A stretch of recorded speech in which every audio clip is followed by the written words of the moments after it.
बलि देने की मान्यता सिर्फ इस्लाम धर्म में नहीं, हिंदू धर्म में भी धार्मिक अनुष्ठानों में जानवरों की बलि दी जाती है। और हमें लगता है कि परिवर्तन सिर्फ एक धर्म की परंपरा में नहीं आना चाहिए, बल्कि सभी धर्मों को इसे अपनाना चाहिए। 2 दिन पहले जब जम्मू कश्मीर में इस तरह की अफवाह उड़ी कि इस बार ईद पर जानवरों की कुर्बानी पर वहां पर प्रतिबंध लगने वाला है, तो कुछ इस्लामिक संस्थाएं नाराज हो गईं। इसके बाद जम्मू कश्मीर प्रशासन को बार बार यह स्पष्ट करना पड़ा कि बकरीद के मौके पर ऐसा कोई बैन वहां पर नहीं लगाया गया है। लोग बकरा खरीद सकते हैं और कुर्बानी दे सकते हैं।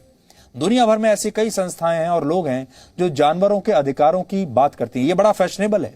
दुनिया भर में बहुत सारी एनजीओज हैं जिन्होंने कितना पैसा कमा लिया। लोग हैं जिन्होंने ट्विटर पर लिख लिखकर, सोशल मीडिया में बातें कर करके अपनी छवि चमका ली।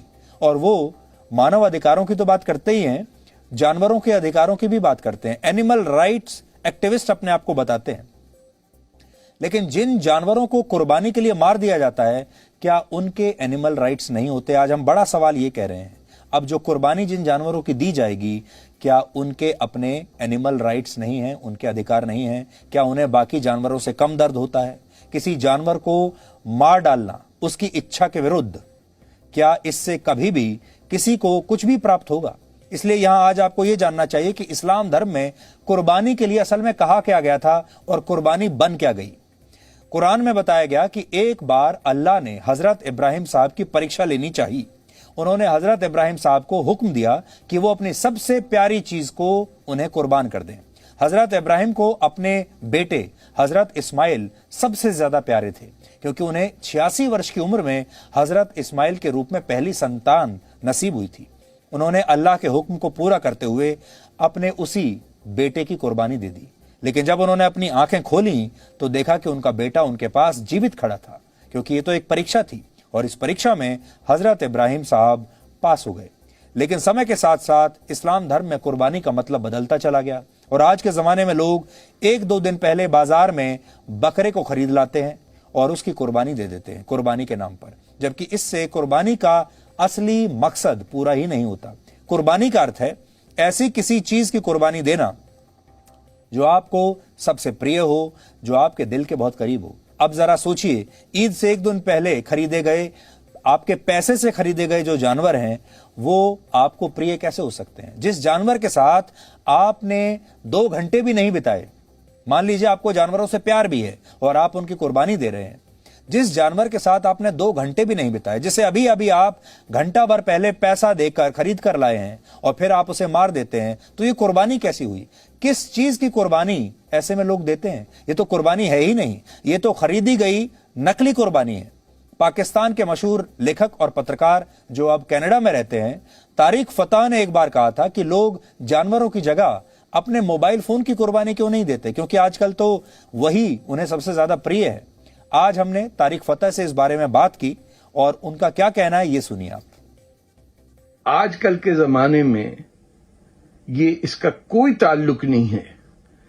किसी सोचने वाले की जरूरत नहीं है कि ऊपर वाले को, अल्लाह ताला को या भगवान को जरूरत हो आपकी सैक्रिफाइस की, कि आप कुछ अपना पेश करें जो आपको तकलीफ दे हो। आपका बेटा जैसा है तो ये नहीं बाजार से जाके दुम्बा लेके आ जाएं या गाय काट दें या उसका खून बहाया जाए।